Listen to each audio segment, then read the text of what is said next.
which brings the question that every socialist is asked, right? How do we do it? Is socialist society possible?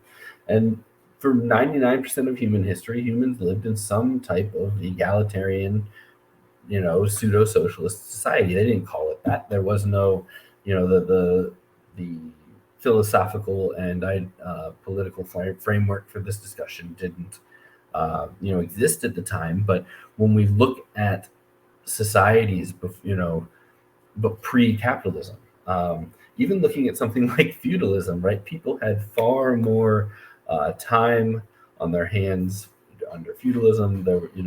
Feudalism was not a benefit, a good system, but there were aspects of it where people were treated more humanely, despite the massive power and economic and social inequality that existed, right?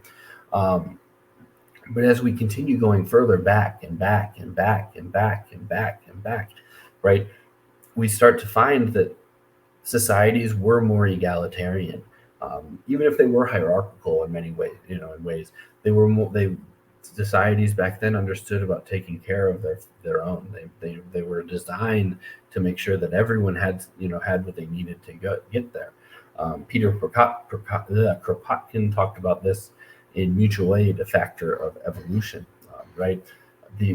Throughout most of human society, mutualism and cooperation were the guiding forces. And that doesn't mean there wasn't conflict and there wasn't repression and oppression and there weren't problems, right? But mutualism and cooperation were the guiding values rather than capitalist competition and conflict. So it's important when we get asked how do we get there? Is this possible? To point out, capitalism is new. It's not inevitable. It's not natural. It, like all social systems, was created by people, and therefore it can be changed, and new systems created by people can rise in its place. And because of that, like I said earlier, socialism isn't an end goal.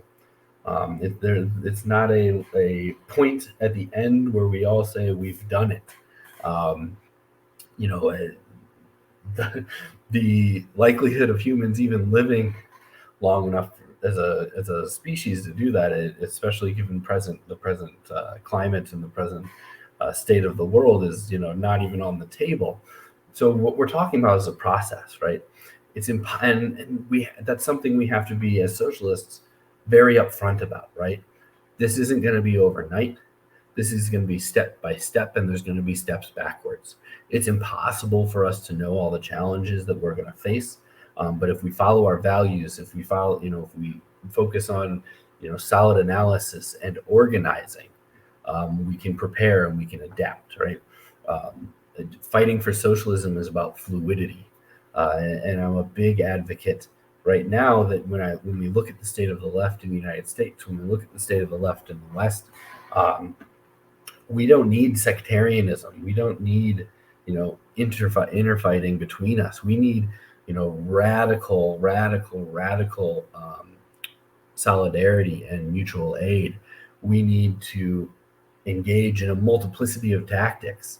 We need to, have multi-tendency operations where people work through these things, where we work through our differences of opinion, because we know capitalism is failing us. So we have to put all the tools we can on the table. We've got to try something new, and that's a key part that we had. I think really a linchpin of getting through and breaking through in our organizing with everyday people, is to have them understand, right? There's fear mongering about what socialism is going to be. There's fear mongering about failures around the way, but what we live in right now is a failure, right? Under capitalism, there's a 100% chance of failure. We're failing now. We're driving off the cliff. We're not even stepping on the brakes in the driving off the cliff. We're stepping on the gas. So failure is inevitable under capitalism. The collapse of human society, the collapse of the ecology of the earth, is inevitable under capitalist society. So, but even if there's a 95% chance of failure on, a socialist project, that's still better than 100%. So this is, that capitalism is failing us is a key part of what we have to get through to our neighbors and the people in our community when we have these conversations. Um, and when we talk about, is a socialist society possible? We have to look at these past and present socialist projects critically, right? We have to look at what they did right, what they did wrong, what the conditions they faced that caused something to go right or wrong. We should not be trying to recreate a movement from 100 years ago, a movement from 100 years ago that no longer exists, right? That failed. And there's many reasons that these projects have failed in the past, and a big part of it is capitalist repression. But we're going to have to overcome that repression if we're going to succeed. So we really have to look at the past not in an orthodox way, but in an analytical way, so we can learn from successes and failures, so we can see what tools we might pick up and what tools we might leave behind.